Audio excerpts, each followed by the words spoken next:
Chapter 13. War Against the Beyond. 1. Hegel. After Kant, philosophy began to develop the implications of his radical humanism. It quickly became evident that a new reign of dunces had begun, that is, brilliant minds working a progressively mined-out vein in search of wealth. Kant had set the temper of the new philosophy very plainly. Hitherto, it has been assumed that all our knowledge must conform to objects, but all attempts to extend our knowledge of objects by establishing something in regard to them a priori by means of concepts have, on this assumption, ended in failure. We must therefore make trial whether we may not have more success in the tasks of metaphysics if we suppose that objects must conform to our knowledge. This was, of course, Georg Wilhelm Friedrich Hegel's 1770 to 1831 starting point. The real is the rational. But Kant had left confusion in his wake. He had established a new concept of knowledge, but he had left, still dangling in an intellectual limbo, as an affront to man, things in themselves. Although unknowable, they were there. This was a logical inconsistency. The total decree of God permits nothing to exist in and of itself. All factuality is God-created and therefore God-interpreted factuality. For humanistic man, God's decree had been replaced by man's decree. Even as God permits nothing to exist in and of itself, so man now took the same stand. In terms of man's total decree, in terms of man's independence and sovereignty, things in themselves must not exist. Thus, it became imperative for the new philosophy to eliminate them. Things in themselves must be bludgeoned to death. Kant's toleration of them was intolerable and represented an element of immaturity in his system. Hegel desired to eliminate the thing in itself. It left philosophy with an unhappy dualism. Hegel's answer to it was spirit or mind, the only reality. That the truth is only realized in the form of system, that substance is essentially subject, is expressed in the idea which represents the absolute as spirit, Geist, the grandest conception of all and one which is due to modern times and its religion. Spirit is alone reality. It is the inner being of the world, that which essentially is and is per se. It assumes objective, determinate form and enters into relations with itself. It is externality, otherness, and exists for self, yet, in this determination and in its otherness, it is still one with itself. It is still self-contained and self-complete, in itself and for itself at once. Since this great social spirit or mind is evolving and developing, it follows that history is of central importance. Indeed, Meyer could speak of the Hegelian philosophy putting history forward as that new substance. The Kantian dualism was overcome by Hegel's concept of mind. He takes the Kantian dictum that all knowledge begins with experience but does not arise from experience and carries it to its ultimate conclusion. He builds the philosophy of consciousness to its apogee. His contention is that since it is preposterous to say anything at all about an object that can have no relation to our consciousness, in other words, to speak of a reality apart from a subject, the mind, rational subjectivity, must itself be proclaimed the ultimate unconditioned reality, the only true and real being. This mind, spirit or social mind, is God struggling to find himself in history. It is also man realizing himself in freedom as he struggles from necessity to freedom. It is also called the world spirit by Hegel. Hegel saw this world spirit working or evolving in his day to realize itself in the Protestant principle, which in reality had little to do with Luther or Calvin, but meant placing the intellectual world within one's own mind and heart and of experiencing and knowing and feeling in one's own self-consciousness all that formerly was conceived as a beyond. The Protestant principle means overcoming that dualism between man and the beyond, which Kant failed to overcome. As Hegel described the plight of philosophy, the present standpoint of philosophy is that the idea is known in its necessity, the sides of its disruption, nature and spirits are each of them recognized as representing the totality of the idea, and not only as being in themselves identical, but as producing this one identity from themselves, and in this way the identity is recognized as necessary. Nature and the world or history of spirit are the two realities. What exists as actual nature is an image of divine reason. The forms of self-conscious reason are also the forms of nature. The ultimate aim and business of philosophy is to reconcile thoughts or the notion with reality. It was Hegel's self-imposed task to overcome this dualism, and he saw it as the duty of philosophy and the demand of history to do so. This is then the demand of all time and of philosophy. A new epoch has arisen in the world.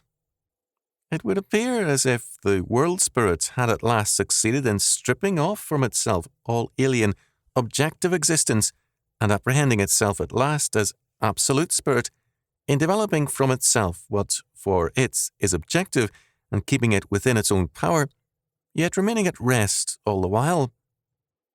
The strife of the finite self-consciousness with the absolute self-consciousness, which last seemed to the other to lie outside of itself, now comes to an end.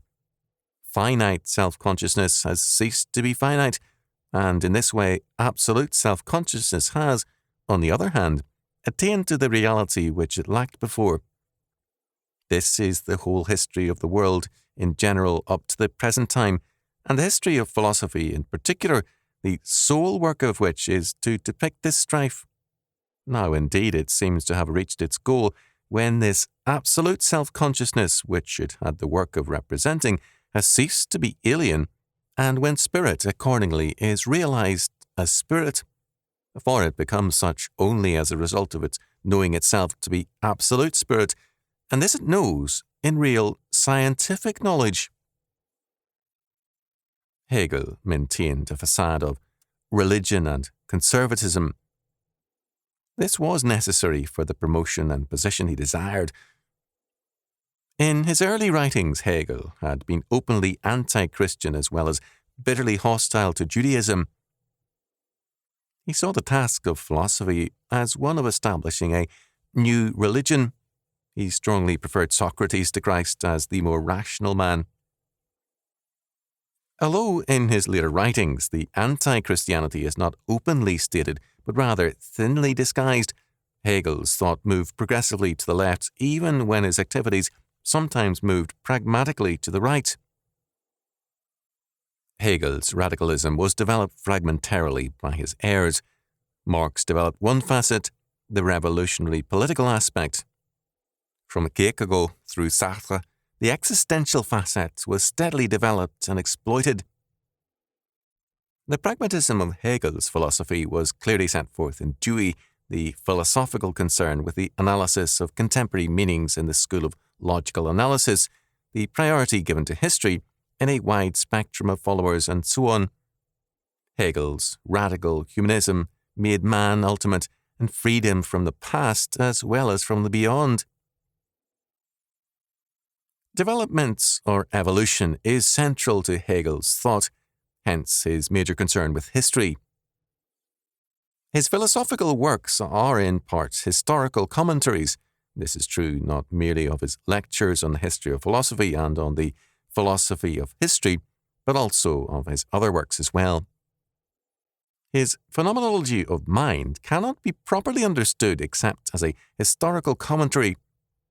In his Science of Logic, Hegel viewed language as the expression of man's form of thinking, and thus again approached this subject from an evolutionary or historical perspective, as he did also in the Encyclopedia of Philosophy. His philosophy of rights is declared to be the science of the state. There is nothing in Hegel to suggest a final philosophy. Hegel saw all philosophy historically as stages in the growth of man's freedom. The growth of Geist, mind, man, God, spirit, or world spirit is towards freedom, not towards a system. This freedom means the eradication of the beyond and the radical independence of man as himself true and total being. In his early writings, Hegel made clear his prime concern, to quote Kaufmann's phrase. Hegel stated it plainly. It was to restore the human being again to his totality. Something of Hegel's own spirit is best seen in Heinrich Heine's Confessions, 1854. It was easy for me to prophesy which songs would be whistled and twittered one day in Germany, for I saw the birds hatch that later sounded the new tunes.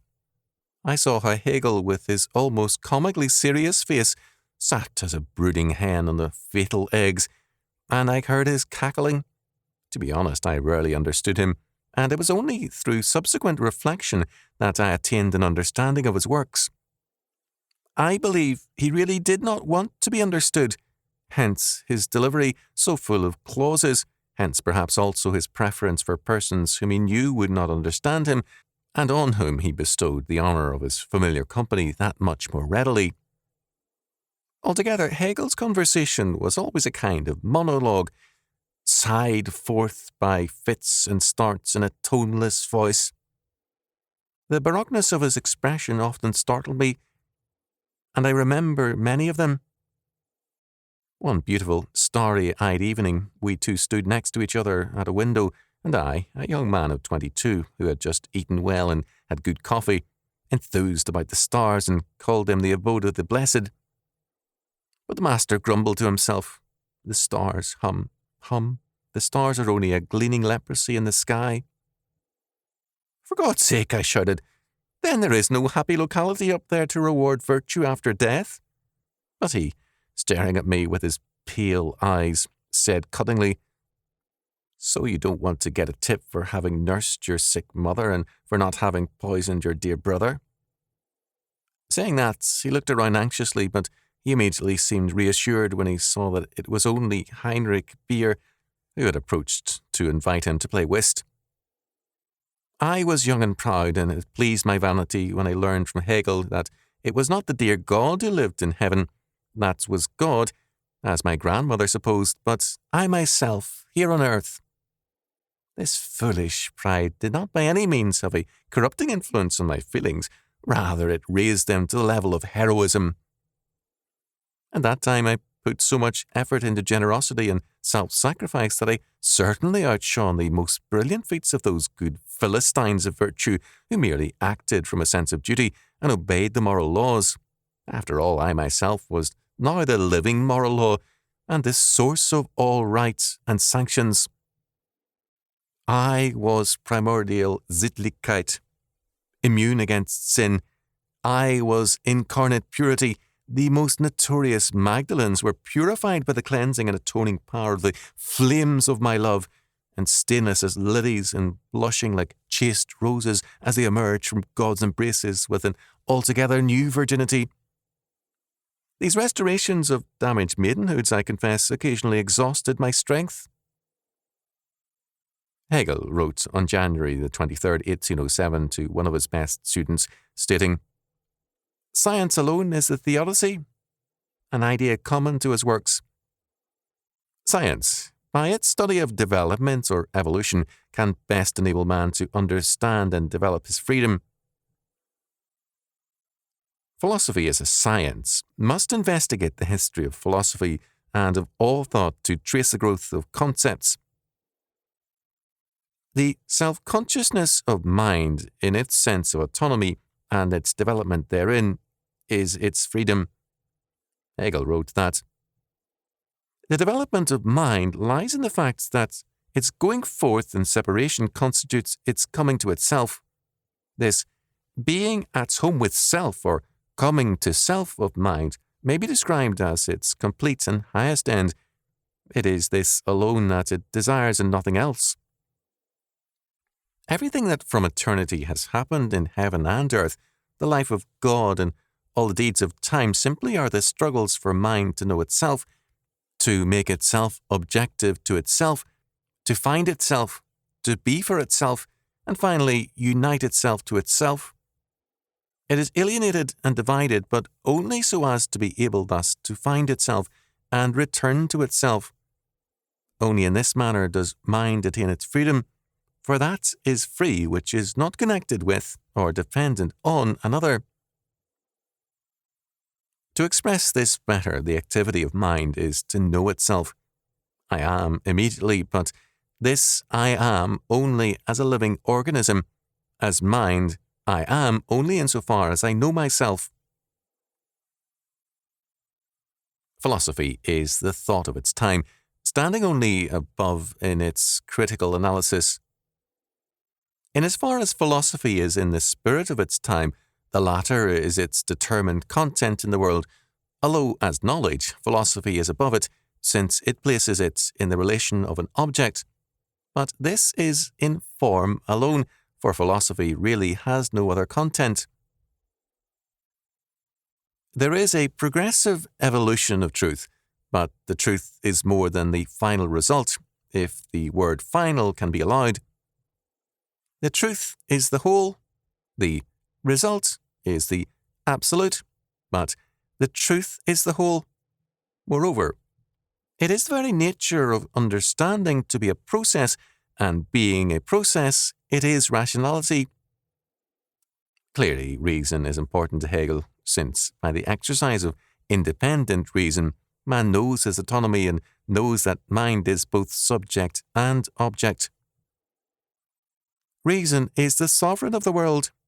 Moreover, man is an object of existence in himself only in virtue of the divine that is in him, that which was designated at the outset as reason, which, in view of its activity and power of self-determination, was called freedom. Spirit, mind, reason, and freedom are closely identified. Matter possesses gravity in virtue of its tendency towards a central point. Spirit, on the contrary, may be defined as that which has a centre in itself. It has not a unity outside itself, but has already found it. It exists in and with itself.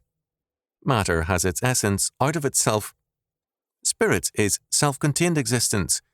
Now this is freedom exactly, for if I am dependent, my being is referred to something else which I am not. I cannot exist independently of something external.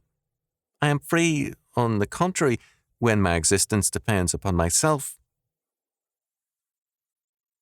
Quite naturally, Hegel saw the jealous God of Scripture, although he ascribed him to Judaism, as the negation of the individual.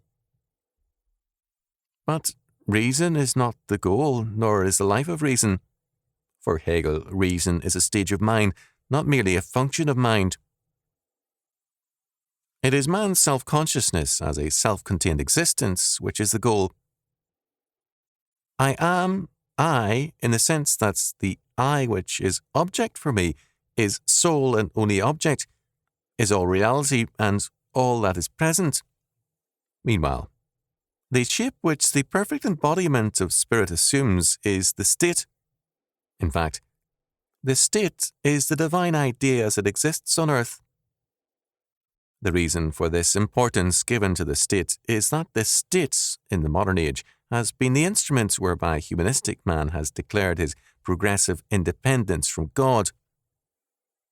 Substantial freedom is the abstract, undeveloped reason implicit in volition proceeding to develop itself in the state. The state is thus a stage, like reason, in the development of freedom. In the state, freedom has found the means of realizing its ideal, its true existence. This is the ultimate result which the process of history is intended to accomplish. Hallowell's analysis of Hegel's statement is able and to the point. But it must be added that the state is not a final institution, but simply a stage in the development of freedom. The state can give way, as Marxism was later to declare, to a newer form of freedom, anarchism, for example. Meanwhile, morality is a political affair, and ethics is the science of the state. The state is the actuality of the ethical ideal because it is man's creation, a product of the activity of self-consciousness. True personality is the goal, man knowing himself as something infinite, universal, and free. Personality is not our awareness of finitude or of dependence, but rather man's consciousness of himself as a completely abstract ego in which every concrete restriction and value is negated and without validity. Thus, Hegel's concern lies beyond politics with the living spirit, the concrete human soul. Meanwhile, man suffers from alienation due to his knowledge of good and evil, to his consciousness. Consciousness occasions the separation of the ego in its boundless freedom as arbitrary choice from the pure essence of the will, that is, from the good. Knowledge, as the disannulling of the unity of mere nature, is the fall, which is no casual conception, but the eternal history of spirit. For the state of innocence, the paradisiacal condition, is that of the brute. Paradise is a park where only brutes, not men, can remain. For the brute is one with God only, implicitly, not consciously. Only man's spirit, that is, has a self-cognizant existence. This existence for self, this consciousness, is at the same time separation from the universal and divine spirit. If I hold to my abstract freedom in contraposition to the good, I adopt the standpoint of evil. The fall is therefore the eternal mythos of man, in fact, the very transition by which he becomes man. Persistence in this standpoint is, however, evil. Both Marx and Freud were spiritual heirs of Hegel. The real world for Hegel was the world of consciousness, but this world of consciousness was essentially a developing, struggling, evolving, and contradictory world. The one was the spirit, the world mind, but the spirit was also the many. Both the one and the many for Hegel were essentially descriptive, historical terms. Because Hegel was at war with the beyond, determined to obliterate it, there was for him no transcendence, only pure description. His effort to introduce a note of transcendence by making freedom the direction of history meant little because a descriptive philosophy can only analyze historically. Freedom for Hegel meant the state. For medieval man, it probably meant the church and his faith. For postmodern man, the definition may again change. What meaning does freedom have then? At this point, Hegel was insistent. Freedom meant autonomy for man. It meant man's self-consciousness of himself as infinite, universal, and free, as his own God, in brief. It was the sovereignty and the eternal decree of the triune God which Hegel insistently excluded. This autonomy is the essence of spirit, mind, freedom, and reason, but it is also this autonomy which makes man incapable of more than bare description, and that bare description fails because all factuality, being God created, collapses into brute, meaningless data apart from him. Hegel laid the foundations for revolution's sake, not for a world of meaning. Hess expresses the spirit of Hegel ably in his call to revolution. The point is that revolution today, coming as it does after a long development of democratic governance, not only does not require a goal in the established sense, it could not tolerate such a goal. Any such goal of simply making governments more democratic would be actually counter-revolutionary and not revolutionary at all. Revolution today must be against such goals. revolution today must be against the state and not for any form of the state. Revolution today must have as its goal the abolition of every agency of power which can or would be able to force standards, goals, or any arbitrarily normative values upon persons who do not voluntarily hold or seek such values, standards, or goals. Persons in such concepts would not renounce self-defense or self-control, just coercion.